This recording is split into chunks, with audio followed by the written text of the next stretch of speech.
उसामा, जिससे भी बात करें, जहां भी बात होगी, ज़ाहिर नैब प्रोसिक्यूशन की नाकामी, चूंकि अदालत से रिमार्क्स ही ऐसे सामने आए, तो नैब के किरदार पर, नैब की कारकर्दगी पर ही बात होगी। बड़े बड़े हाई प्रोफाइल सियासतदानों को गिरफ्तार पहले कर लिया जाता है, वो पहले बता रहे होते हैं कि सबूत नहीं है, फिर आगे जाके रिहाई भी अमल में आ जाती है, जमानत हो जाती है। तो नैब की एक तरह से इस पूरी सूरत हाल में एक रुसवाई का नैब को सामना करना पड़ता है। कब ये इस्लाहात शुरू होंगी? 14 से 15 माह इस हुकूमत को आए हो चुके हैं, कब इस्लाहात का अमल शुरू होगा? देखिए, अभी तो ये हुकूमत कुछ कर ही नहीं पा रही। कानून साजी के लिए ऑर्डिनेंस इसको लाने पड़ रहे हैं। तो ये किस तरह से नैब के कानून को बेहतर कर सकेगी? ये तो सदारती ऑर्डिनेंस का सहारा ले रही है, अभी तक पार्लियामेंट के थ्रू ये कानून पास नहीं करवा पा रही। दूसरी बात ये कि अभी तक जो मैं देख रहा हूँ, पूरी तरह जो केस के भी फैसला मैंने नहीं देखा, लेकिन उसमें तो इंसानी हमदर्दी के तहत मरियम साहिबा की दरख्वास्त जमानत मंजूर की गई है। यकीनन उसमें कुछ पहलुओं पर जो मेरिट्स ऑफ द केस हैं वो अलग से देखे जाते हैं, वो कभी बरी तो नहीं हुई इस केस से। लेकिन ये आपकी बात दुरुस्त है कि नैब के माजी के अगर हम केसेस देखें तो निहायत कमजोर केसेस बनते हैं, वाइट कॉलर क्राइम के सबूत होते नहीं हैं। और अभी जब मरियम साहिबा को ये इजाजत मिली है कि अपने वालिद की तीमारदारी के लिए, तो ये एक बड़ा अहम केस है। और मैं समझता हूँ कि शायद तारीख में ऐसा हमें कोई नहीं मिलता केस के किसी मुल्जिम को या मुजरिम को इस बात पर जमानत मिली है कि वो अपने किसी करीबी रिश्तेदार की, अपने वालिद की, वालदा या किसी की तीमारदारी इयादत कर सके। तो ये अब एक बहुत अजब सूरत हाल है कि अब बहुत से लोग इस तरह जेलों में बंद हैं कि उनके कोई ना कोई घर वाला बड़ा शदीद बीमार है। तो फिर इस बुनियाद पर क्या उन सबको भी जमानत पर रिहाई मिलेगी? ये एक बहुत बड़ा सवाल है और मेरा ख्याल है कि मिलनी चाहिए। अगर मरियम साहिबा को मिल गई है तो अब हाई कोर्ट ने अब ये कह दिया है तो उसके बाद दूसरों को भी मिलेगी। लेकिन इसमें एक दिलचस्प बात ये भी है कि मरियम नवाज साहिबा को अपना पासपोर्ट जमा कराने का हुक्म दिया गया है। उसके बगैर तो फिर वो वीजा नहीं लग सकता, और वीजा नहीं लग सकता तो मुल्क से बाहर नहीं जा सकते।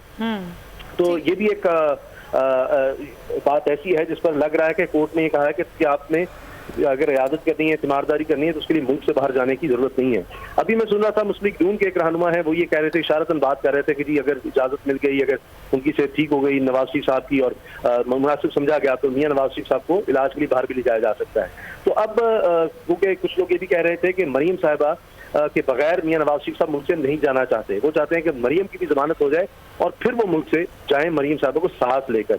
ये उनकी एक बुनियादी शर्त थी। तो अब वो एक तरह से मंजूर तो हो गई, लेकिन अब ये पासपोर्ट वाला मसला बन गया है। तो मे भी लेकिन पासपोर्ट में ये चीज है कि अगर पासपोर्ट नहीं जमा कराते तो फिर आपको 7 करोड़ रुपए ज़र जमानत देने होंगे, तो फिर आप पासपोर्ट ना जमा कराएं तो मेरा ख्याल है कि वो 7 करोड़ रुपया दे देंगे, पैसों की कोई कमी नहीं है। तो फिर तो वो मामला काफी सुलझ जाता है और फिर ये फिर बाहर जा सकते हैं जब ये 7 करोड़ जमा करवा देंगे। और अगर पासपोर्ट अपने पास रख लेते हैं तो उससे भी नजर आ जाएगा कि इंटेंशन क्या है। अगर 7 करोड़ रुपया जमा कराया जाता है तो उससे फिर वाज़ेह हो जाएगा कि बाहर जाने की तैयारी है, और इसीलिए फिर पासपोर्ट आपने अपने पास रखा है।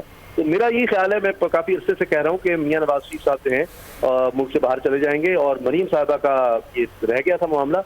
तो अब लगता है कि दोनों ही शायद मुल्क से चले जाएं। मियां नवाज साहब को इलाज की जरूरत है और उसके लिए बाहर चले जाएंगे। और यही नहीं, इसके बाद मुझे लगता है कि जरदारी साहब भी शायद इलाज की गर्ज से मुल्क से बाहर चले जाएंगे।